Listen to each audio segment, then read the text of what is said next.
कुणी विचार केला का की हा भारत बंद कशासाठी होतो आहे?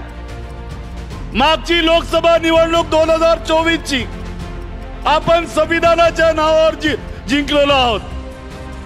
काँग्रेस पक्ष असा एक पक्ष होता देशामध्ये की ज्याने संविधानाच्या सुरक्षेची गॅरंटी आपल्या न्यायपत्रामध्ये दिलेली होती.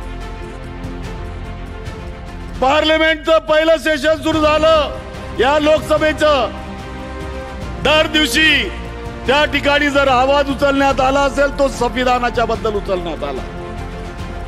जेव्हा आमचे नेते संविधानावर बोलतात, जातीय जनगणनेवर बोलतात, तेव्हा त्यांना सत्ता पक्षाचे खासदार त्यांची जात विचारतात. माननीय सभापति जी, जिसकी जात का पता नहीं वो गन्ना की बात करता है.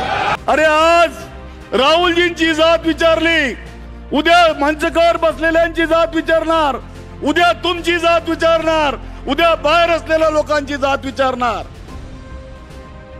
यांना या देशामध्ये मनुवाद आणायचा आहे. यांना देशामध्ये परमपूज्य डॉक्टर बाबासाहेब आंबेडकरांनी दिलेला संविधान संपवायचं आहे. या देशातलं आरक्षण संपवायचं आहे.